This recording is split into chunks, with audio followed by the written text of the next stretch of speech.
Remember that scene from Golmaal when Lucky speaks in gibberish? Ow, hey, oh, ow, ow. Or that time in the mall when you were intrigued seeing that girl with a wheelchair choosing floral dresses? What about that online conference that didn't use captions and it wasn't that big of a deal? Well, all this and more are acts of ableism. In this video, let's take a look at it. What is ableism? Ableism is a set of beliefs or practices that devalue and discriminate against people with disabilities and often rest on the assumption that they need to be fixed in one form or the other. It can take many forms, including building inaccessible spaces, mocking or infantilizing people with disabilities. Ableism is insidious. It is coded everywhere into our society, in language, rituals, public spaces, products, literature, media, policies, everywhere. In popular culture, for instance, it is reflected in stereotypical representations of the disabled villain, the disabled victim, or the hero who just somehow seems to overcome the very limits of their disability. Where to spot ableism?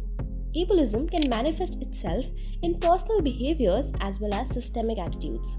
It includes things like expression of pity or hate for persons with disabilities, generalization of their needs, rejection of education, employment, or housing, and even placing different disabilities in a hierarchy of severity or relative value. Systemic ableism manifests in the forced segregation of people with disabilities into special schools or sheltered workplaces through limited choice and structural support of those options. Guardianship laws that are meant to protect people with certain disabilities can easily be misused or overused to restrict freedom and autonomy far more than may be strictly necessary.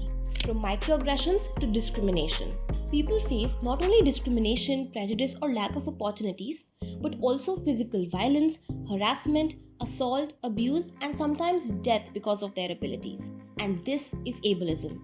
It creates a hostile environment for people whose bodies don't fit the able-bodied norm.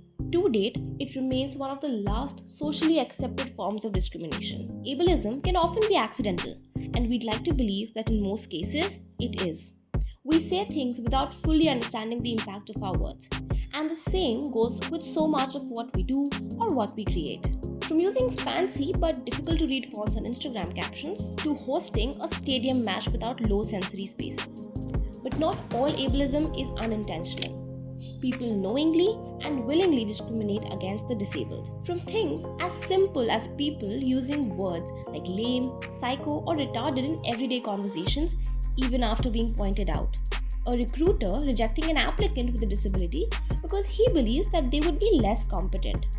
An organization defending how accessible constructions require extra funds and they don't really see the need to spend that amount of money for a minority group. Everyday conversations are deeply rooted in stereotypes that reinforce the idea that disabled people are less than human, sometimes godly, inferior, and incapable of full participation. Combating ableism is a challenge with different factors at play.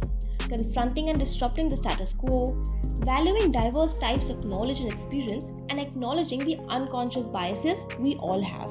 At a systemic and societal level, the way we design and deliver systems, policies, virtual and physical environments, products, and experiences need to be co-designed in partnership with people with disability, or better yet, through disability-led initiatives.